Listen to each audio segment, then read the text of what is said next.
ನಮಸ್ಕಾರ, good morning. ನೀವು ನೋಡ್ತಾ ಇದ್ದೀರಾ ಗ್ಯಾರಂಟಿ ನ್ಯೂಸ್. ನಾನು ಶ್ರುತಿ. ಗ್ಯಾರಂಟಿಯ ಈ ಕ್ಷಣದ ಅತಿದೊಡ್ಡ ಎಕ್ಸ್ಕ್ಲೂಸಿವ್ ಸುದ್ದಿ, ಕಾಂಗ್ರೆಸ್ ಪಾಳ್ಯದಲ್ಲಿ ನವೆಂಬರ್ ಹೊತ್ತಿಗೆ ಅತಿ ದೊಡ್ಡ ಕ್ರಾಂತಿ ಆಗೋದು ಫಿಕ್ಸ್ ಅಂತ.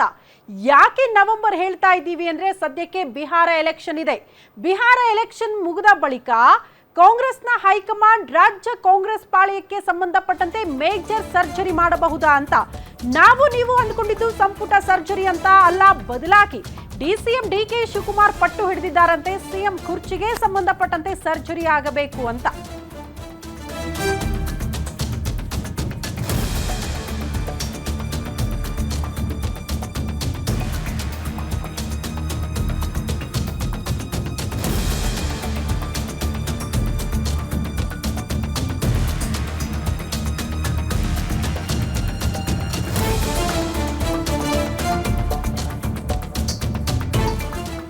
ಬಿಹಾರ ಎಲೆಕ್ಷನ್ ಬಳಿಕ ರಾಜ್ಯ ಕಾಂಗ್ರೆಸ್ ಪಾಳ್ಯದಲ್ಲಿ ಸಿಎಂఏ ಬದಲಾಗ್ಬಿಡ್ತಾರಾ ಅಂತ. ಆ ಒಂದೇ ಒಂದು ನಿರ್ಧಾರ ಆಗಬಿಟ್ರೆ ಮೇಜರ್ ಸರ್ಜರಿ ಆಗಬಹುದು ಅಂತ ಹೈಕಮಾಂಡ್ ಮುಂದೆ ಆ ಒಂದು ಪಟ್ಟು ಹಿಡಿದಿದ್ದಾರಾ ಡಿಕೆ ಶಿವಕುಮಾರ್. ನವೆಂಬರ್ ಸಮೀಪ ಬರ್ತಾ ಇದ್ದಂತೆ ಡಿಕೆ ಶಿವಕುಮಾರ್ ಉರುಳಿಸಿದ್ರ ಹೊಸ ದಾಳ. ಎಐಸಿಸಿ ಅಧ್ಯಕ್ಷ ಮಲ್ಲಿಕಾರ್ಜುನ ಖರ್ಗೆ ಮುಂದೆ ಹಾಗೆ ಹೇಳಿರೋದು ಯಾಕೆ? ಡಿಕೆ ಶಿವಕುಮಾರ್ ಮಾತಿಗೆ ಖರ್ಗೆ ಏನ್ ಹೇಳಿದ್ರು ಗೊತ್ತಾ? ಏನ್ ಭರವಸೆ ಸಿಕ್ಕಿದೆ ಗೊತ್ತಾ? ಗ್ಯಾರಂಟಿ ನ್ಯೂಸ್ ನಲ್ಲಿ ಬಿಗ್ಗೆಸ್ಟ್ ಪೊಲಿಟಿಕಲ್ ನ ಎಕ್ಸ್ಕ್ಲೂಸಿವ್ ಮಾಹಿತಿ ಸಿಎಂ ಕುರ್ಚಿಗೆ ಸಂಬಂಧಪಟ್ಟಂತೆ. ಎಐಸಿಸಿ ಅಧ್ಯಕ್ಷ ಮಲ್ಲಿಕಾರ್ಜುನ ಖರ್ಗೆ ಅವರ ಮುಂದೆನೆ ಹೊಸ ಪ್ಲಾನ್ ಅನ್ನ ರೂಪಿಸಿದ್ದಾರಂತೆ ಡಿಸಿಎಂ ಡಿಕೆ ಶಿವಕುಮಾರ್. ಹಾಗಾದ್ರೆ ಎಐಸಿಸಿ ಅಧ್ಯಕ್ಷರು ಡಿಕೆ ಶಿವಕುಮಾರ್ ಅವರ ಮನವಿಗೆ ಒಪ್ಪಿಕೊಂಡಿದ್ದಾರಾ? ಕೊಟ್ಟಿರುವಂತಹ ಭರವಸೆ ಏನು ಸಿಎಂ ಕುರ್ಚಿಗೆ ಸಂಬಂಧಪಟ್ಟಂತೆ? ಇದೇ ಅವಧಿಯಲ್ಲಿ ಡಿಕೆ ಶಿವಕುಮಾರ್ ಸಿಎಂ ಆಗೇ ಬಿಡ್ತಾರಾ?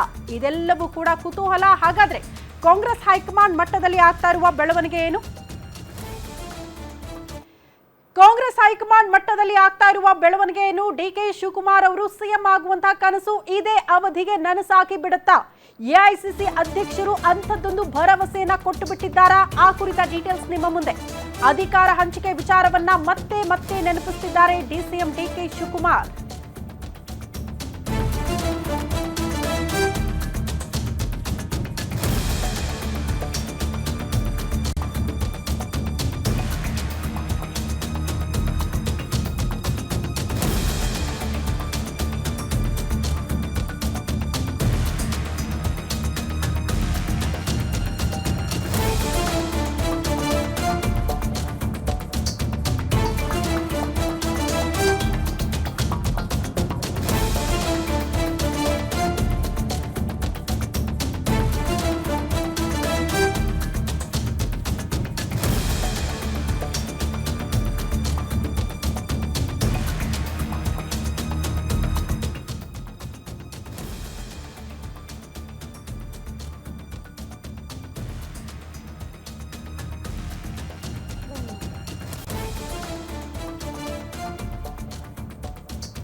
ಅಧಿಕಾರ ಹಂಚಿಕೆ ವಿಚಾರವನ್ನ ಮತ್ತೆ ಮತ್ತೆ ಡಿಸಿಎಂ ಡಿಕೆ ಶಿವಕುಮಾರ್ ಅವರು ನೆನಪು ಮಾಡ್ತಿದ್ದಾರೆ. ಸದ್ಯಕ್ಕೆ ಯಾವುದೇ ಸಂಪುಟ ಪುನರಚನೆ ಬೇಡ ಅಂತ ಹೇಳಲಾಗಿದೆಯಂತೆ. ಮತ್ತೆ ಸಚಿವ ಸಂಪುಟ ವಿಸ್ತರಣೆ ಮಾಡೋ ಅಗತ್ಯನೇ ಇಲ್ಲ. ಇದು ಡಿಸಿಎಂ ಡಿಕೆ ಶಿವಕುಮಾರ್ ಅವರ ವರ್ಷನ್. ಅದ್ಯಾವುದರ ಚಿಂತೆ ಕಿರಿಕಿರಿ ಇಲ್ಲದೆ ನನಗೆ ಒಂದೇ ಒಂದು ಸಲಹೆಯನ್ನ ಸ್ವೀಕರಿಸ್ಬಿಡಿ, ನನ್ನ ಸಲಹೆ ಇದೆಯಲ್ಲ ಅದನ್ನ ಸ್ವೀಕರಿಸ್ಬಿಡಿ, ಸಂಪುಟ ಪುನರಚನೆ ಮಾಡದೆ ನನಗೊಂದು ಅವಕಾಶ ಮಾಡಿಕೊಡಿ ಅಂತ. ಆಗ ಪಕ್ಷದಲ್ಲಿ ಯಾವುದೇ ರೀತಿ ಅಸಮಾಧಾನಗಳು ನಾಯಕರಿಂದ ಇರೋದಿಲ್ಲ. ಈ ಬಗ್ಗೆ ಸೋನಿಯಾ ಗಾಂಧಿ, ರಾಹುಲ್ ಗಾಂಧಿ ಜೊತೆ ಚರ್ಚೆ ಮಾಡಿ ಅಂದು ಕೊಟ್ಟ ಮಾತಿನಂತೆ 2.5 ವರ್ಷ ಸಿಎಂ ಸ್ಥಾನವನ್ನ ಕೊಡಿಸಬೇಕು ಅಂತ ಪಟ್ಟು ಹಿಡಿದಿದ್ದಾರೆ. ಪಕ್ಷಕ್ಕಾಗಿ ದುಡಿದ ವ್ಯಕ್ತಿಗೊಂದು ಅವಕಾಶ ಕಲ್ಪಿಸಬೇಕು ಅಂತ ಪ್ರಸ್ತಾಪ ಮಾಡಿದ್ದಾರೆ. ನಾಯಕತ್ವ ಬದಲಾವಣೆಗೆ ಖರ್ಗೆ ಎದುರು ಪಟ್ಟು ಹಿಡಿದಿದ್ದಾರೆ ಡಿಸಿಎಂ ಡಿಕೆ ಶಿವಕುಮಾರ್. ಅಧಿಕಾರ ಹಂಚಿಕೆ ವಿಚಾರವನ್ನ ಮತ್ತೆ ಮತ್ತೆ ನೆನಪು ಮಾಡಿಕೊಡೋ ಮೂಲಕ ಇದೇ ಅವಧಿಗೆ ಸಿಎಂ ಪಟ್ಟವನ್ನ ಏರ್ಲೇಬೇಕು, ಅಲಂಕರಿಸಲೇಬೇಕು ಅಂತ ಪಟ್ಟು ಹಿಡಿದಂಗೆ ಕಾಣಿಸ್ತಾ ಇದೆ ಡಿಸಿಎಂ ಡಿಕೆ ಶಿವಕುಮಾರ್. ಸೈಲೆಂಟ್ ಆಗಿದ್ದಾರೆ, ಏನು ಕೂಡ ಮಾತನಾಡ್ತಾ ಇಲ್ಲ ಅಂದ ಮಾತ್ರಕ್ಕೆ ಡಿಸಿಎಂ ಡಿಕೆ ಶಿವಕುಮಾರ್ ಸೈಲೆಂಟ್ ಆಗಿದ್ದಾರಂತ ಅಲ್ಲ. ಜೊತೆಗೆ ಅವರು ಹೈಕಮಾಂಡ್ ಮೂಲಕವೇ ಸಿಎಂ ಕುರ್ಚಿಯನ್ನ ಖಾಲಿ ಮಾಡಿಸಿಕೊಂಡು ನಾನು ಮಾಡಿರುವಂತಹ ಕೆಲಸಗಳಿಗೆ ಸಂಬಂಧಪಟ್ಟಂತೆ ಹೈಕಮಾಂಡೇ ತಗೊಳ್ಳಿ ಅಂತ ಸಿಎಂ ಕುರ್ಚಿಯನ್ನ ನನಗೆ ಕೊಡಬೇಕು ಅಂತ ಬಯಸ್ತಿದ್ದಾರೆ. ಆ ಬಯಕೆ, ಆ ಕನಸು ಈಡೇರಿಕೆ ಆಗುತ್ತಾ ಅನ್ನೋದು ಸದ್ಯ ಇರುವ ಕುತೂಹಲ. ಈ ಎಲ್ಲಾ ಪ್ರಶ್ನೆಗಳಿಗೆ ಉತ್ತರ ಸಿಗಬೇಕು ಅಂದ್ರೆ ಬಿಹಾರ ಎಲೆಕ್ಷನ್ ಮುಗಿದ ಬಳಿಕವೇ ವರಿಷ್ಠರು ಯಾವ ರೀತಿಯ ಸಲಹೆ ಸೂಚನೆಗಳನ್ನ ಕೊಡ್ತಾರೆ, ಇವರ ಕನಸನ್ನ ಈಡೇರಿಸ್ತಾರಾ ಅನ್ನೋದು ಒಂದು ಕ್ಲಾರಿಟಿ ಸಿಗುತ್ತೆ. ಈ ಬಗ್ಗೆ ಮತ್ತಷ್ಟು ಡೀಟೇಲ್ಸ್ ಅನ್ನ ಕೊಡ್ತಾ ಹೋಗ್ತಾರೆ ಸ್ಪೆಷಲ್ ಕರೆಸ್ಪಾಂಡೆಂಟ್ ವೀರೇಶ್ ದಾನಿ ನೇರ ಸಂಪರ್ಕದಲ್ಲಿ ಜಾಯಿನ್ ಆಗ್ತಿದ್ದಾರೆ. Veeresh, DCM DK Shivakumar silent ಆಗಿದ್ದಾರೆ, ಮೋಸ್ಟ್ಲಿ ಹೈಕಮಾಂಡ್ ಹೇಳ್ಬಿಟ್ಟಿದೆಯೇನೋ, ಸಿದ್ದರಾಮಯ್ಯನವರ ಮಾತಿಗೆ ಒಪ್ಕೊಂಡ್ಬಿಟ್ಟಿದ್ದಾರೇನೋ, ಈ ರೀತಿ ಚರ್ಚೆಗಳಿತ್ತು. ಬಟ್ ಹಾಗಲ್ಲ, ಹೈಕಮಾಂಡ್ ಮೂಲಕವೇ ಸಿಎಂ ಕುರ್ಚಿಯನ್ನ ಗಿಟ್ಟಿಸ್ಕೊಳ್ಬೇಕು ಅನ್ನೋಂಥ ಸತತ ಪ್ರಯತ್ನಗಳಾಗ್ತಾ ಇದೆ. ಇದರಲ್ಲಿ ಯಶಸ್ವಿ ಆಗ್ತಾರಾ ಅಂತ?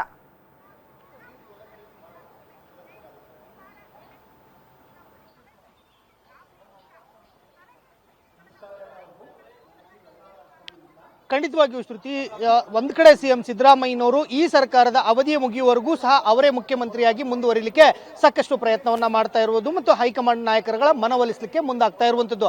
ಆದ್ರೆ ಡಿಸಿಎಂ ಡಿಕೆ ಶಿವಕುಮಾರ್ ಅವರು 2023ರ ವೇಳೆಯಲ್ಲಿ ಸರ್ಕಾರ ಅಧಿಕಾರಕ್ಕೆ ಬರುವಂತ ಸಂದರ್ಭದಲ್ಲಿ ಹೈಕಮಾಂಡ್ ನಾಯಕರ ಮಟ್ಟದಲ್ಲಿ ಆಗಿರತಕ್ಕಂಥ ಅಧಿಕಾರ ಹಂಚಿಕೆ ವಿಚಾರಕ್ಕೆ, ಅಂದ್ರೆ 2.5 ವರ್ಷ ಸಿಎಂ ಸಿದ್ದರಾಮಯ್ಯನವರು ಮುಖ್ಯಮಂತ್ರಿ, ಮುಂದಿನ 2.5 ವರ್ಷದ ಮುಖ್ಯಮಂತ್ರಿಯಾಗಿ ಡಿಸಿಎಂ ಡಿಕೆ ಶಿವಕುಮಾರ್ ಅವರಿಗೆ ಅಧಿಕಾರ ಹಂಚಿಕೆ ಆಗಬೇಕು ಅನ್ನೋ ಒಂದು ಹೈಕಮಾಂಡ್ ಮಟ್ಟದಲ್ಲಿ ನಡೆದಿರತಕ್ಕಂಥ ಒಳ ಒಪ್ಪಂದದ ಪ್ರಕಾರವೇ ನನಗೆ ಅಧಿಕಾರವನ್ನ ಬಿಡಿಸಿಕೊಡಿ ಅಂತ ಹೇಳಿ ಡಿಸಿಎಂ ಡಿಕೆ ಶಿವಕುಮಾರ್ ಅವರು ಹೈಕಮಾಂಡ್ ನಾಯಕರ ಮೇಲೆ ಪದೇ ಪದೇ ಒತ್ತಡವನ್ನ ಹಾಕ್ತಾ ಇದ್ದಾರೆ.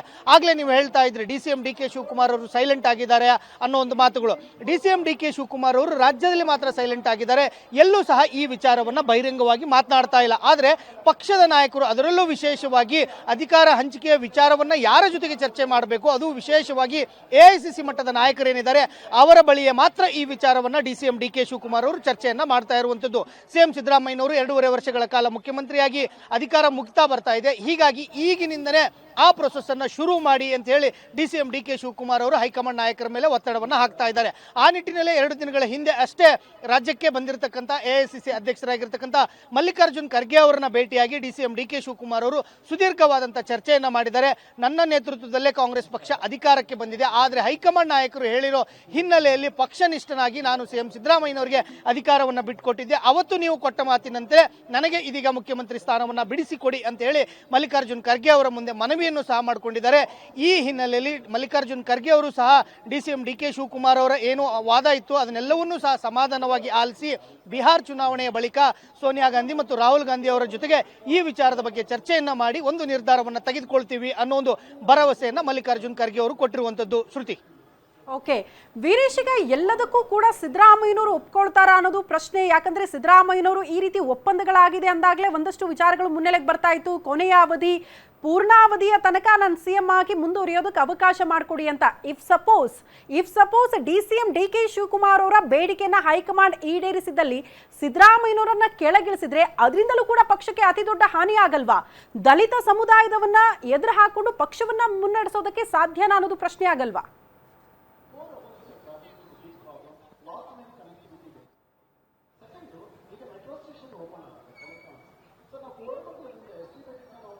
ಖಂಡಿತವಾಗಿಯೂ ಶ್ರುತಿ, ಯಾಕಂತಂದ್ರೆ ಸಿಎಂ ಸಿದ್ದರಾಮಯ್ಯನವರು ರಾಜ್ಯ ಕಂಡಂತ ಅತಿ ದೊಡ್ಡ ಧೀಮಂತ ನಾಯಕರು. ಹೀಗಾಗಿ ಸಿಎಂ ಸಿದ್ದರಾಮಯ್ಯನವ್ರನ್ನ ಆ ಸ್ಥಾನದಿಂದ ಕೆಳಗಿಳಿಸಬೇಕಾದ್ರೆ ಹೈಕಮಾಂಡ್ ನಾಯಕರುಗಳು ನೂರಾರು ಬಾರಿ ಯೋಚನೆಯನ್ನ ಮಾಡಲೇಬೇಕಾದಂತ ಅನಿವಾರ್ಯತೆ ಹೈಕಮಾಂಡ್ ನಾಯಕರಿಗೆ ಇರುವಂತದ್ದು.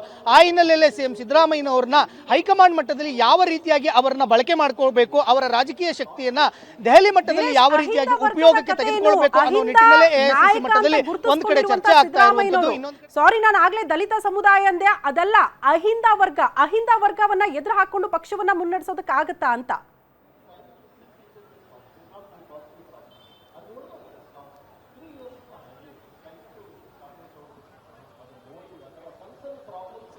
ಖಂಡಿತವಾಗಿಯೂ ಶ್ರುತಿ, ಈಗಾಗಲೇ ಸಿಎಂ ಸಿದ್ದರಾಮಯ್ಯನವರು ಅಹಿಂದ ನಾಯಕರು ಅನ್ನೋದ್ರಲ್ಲಿ ಎರಡು ಮಾತಿಲ್ಲ. ಆ ನಿಟ್ಟಿನಲ್ಲೇ ಅಹಿಂದ ಮತಗಳನ್ನ ವಿಶೇಷವಾಗಿ ದೇಶದಲ್ಲಿರ್ತಕ್ಕಂಥ OBC ಮತಗಳನ್ನ ಕ್ರೋಢೀಕರಣವನ್ನ ಮಾಡಲಿಕ್ಕೆ ರಾಹುಲ್ ಗಾಂಧಿ ಅವರು ಸಾಕಷ್ಟು ಉತ್ಸುಕರಾಗಿದ್ದಾರೆ. ಆ ವಿಚಾರದಲ್ಲಿ ಸಿಎಂ ಸಿದ್ದರಾಮಯ್ಯನವರ ರಾಜಕೀಯ ಶಕ್ತಿ ಏನಿದೆ ಮತ್ತು ಅವರ ಅನುಭವ ಏನಿದೆ ಅದನ್ನ ಬಳಸ್ಕೊಳ್ಳಿಕ್ಕೆ ಈಗಾಗಲೇ ಎಐಸಿಸಿ ಮಟ್ಟದ ನಾಯಕರುಗಳು ಮುಂದಾಗ್ತಾ ಇರುವಂತದ್ದು. ಆ ಹಿನ್ನೆಲೆಯಲ್ಲೇ OBC ನಾಯಕರುಗಳ ಸಭೆಯನ್ನು ಸಹ ರಾಜ್ಯದಲ್ಲೇ ಮೊದಲಿಗೆ ಮಾಡಿ ಸಿಎಂ ಸಿದ್ದರಾಮಯ್ಯನವರ ಅಧ್ಯಕ್ಷತೆಯಲ್ಲೇ ಆ ಸಭೆಯನ್ನ ಮಾಡಿದ್ರು. ಹೀಗಾಗಿ ಸಿಎಂ ಸಿದ್ದರಾಮಯ್ಯ ರಾಜಕೀಯ ಒಂದು ಏನು ಅನುಭವ ಇದೆ ಅದನ್ನ ಎಐಸಿಸಿ ಮಟ್ಟದಲ್ಲಿ ದೆಹಲಿ ಮಟ್ಟದಲ್ಲಿ ಅದನ್ನ ಬಳಸ್ಕೊಳ್ಳಿಕ್ಕೆ ಒಂದ್ ಕಡೆ ಕಾಂಗ್ರೆಸ್ ಹೈಕಮಾಂಡ್ ನಾಯಕರುಗಳು ಚಿಂತನೆಯನ್ನ ಮಾಡ್ತಾ ಇದ್ದಾರೆ. ಇನ್ನೊಂದ್ ಕಡೆ ರಾಜ್ಯದಲ್ಲಿ ಅಧಿಕಾರ ಹಂಚಿಕೆಯನ್ನ ಮಾಡೋದಾದ್ರೆ ಯಾವ ರೀತಿಯಾಗಿ ಮಾಡಬೇಕು, ಅದು ಸುಸೂತ್ರವಾಗಿನೇ ಆಗಬೇಕು. ಇಲ್ಲದಿದ್ರೆ ರಾಜ್ಯ ರಾಜಕಾರಣದಲ್ಲಿ ಬಹುದೊಡ್ಡದಾದಂತಹ ಅಲ್ಲೋಲ ಕಲ್ಲೋಲಗಳು ಸೃಷ್ಟಿ ಆಗೋದ್ರಲ್ಲಿ ಎರಡು ಮಾತಿಲ್ಲ ಅಂತ ಹೇಳ್ಬೋದು. ಹೀಗಾಗಿ ಸಿಎಂ ಸಿದ್ದರಾಮಯ್ಯನವ್ರನ್ನ ಬಿಹಾರ ಚುನಾವಣೆಯ ನಂತರ ಯಾವ ರೀತಿಯಾಗಿ ಮನವೊಲಿಸ್ತಾರೆ, DCM DK ಶಿವಕುಮಾರ್ ಅವರಿಗೆ ಸಿಎಂ ಸ್ಥಾನ ಸಿಗುತ್ತೋ ಇಲ್ವೋ ಅನ್ನೋದೇ ಇದೀಗ ಸಾಕಷ್ಟು ಕುತೂಹಲಕ್ಕೆ ಕಾರಣವಾಗ್ತಾ ಇರುವಂತದ್ದು ಶ್ರುತಿ. ಓಕೆ ವೀರೇಶ್, ಧನ್ಯವಾದಗಳು ತಮ್ಮೆಲ್ಲ ಮಾಹಿತಿಗೆ.